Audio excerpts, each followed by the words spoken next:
at Mindanao. Hindi pa rin naaaresto hanggang ngayon ang umano'y utak sa pork barrel scam na si Janet Lim Napoles. Wala pa rin nakakasuhan kaugnay ng nakakalulang katiwalian.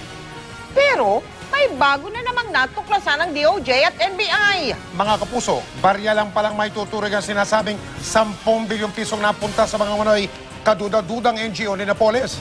May mahigit daw na 100 bilyong piso kasing pera ng kabanang-bayan na posibleng naibulsa rin ng iilang tao lamang. Nakatutok si Emil Sumangil. Tip of the iceberg lamang, kumbaga ang nadiskubre daw na scam kung saan 10 bilyong piso ang napunta sa questionableng NGO sa pamamagitan ng pakukuntsabahan umano ni na Janet Lim Napoles at ilang mambabatas gamit ang kanilang pork barrel funds.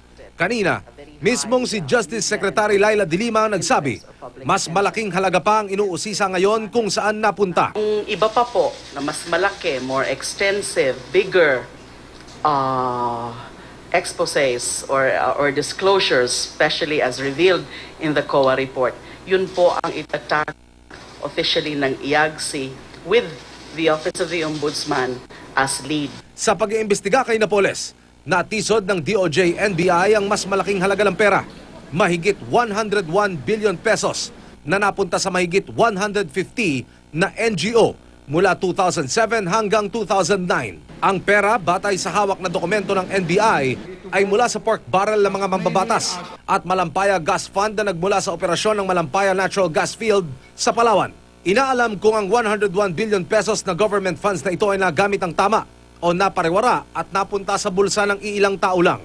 Ipinasa na ng NBI ang mga dokumento sa Interagency Anti-Graft Coordinating Council o IAAGCC na binubuo ng DOJ, COA at Ombudsman. Mahigit sa 10 kontratista ang iniimbestigahan.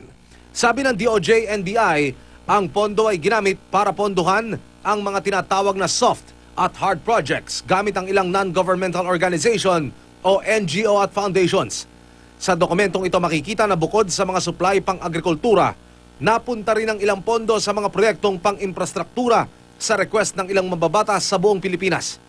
Nakakuha ang GMA News ng kopya ng sabina na ipapadala sa isang mayor sa Quirino.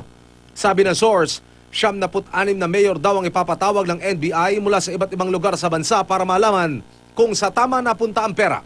Unang-una, nakakagulat yung laki, no? Yung bilyon-bilyon na pinag-uusapan dito. No? Mangalap talaga ng ebidensya para talagang airtight yung kaso na may sasampa namin kung sino man ang tatamaan. Ang mga panibagong iniimbestigahan, inihahalin tulad ng NBI ang estilo ng paglalabas ng pondo kay Napoles.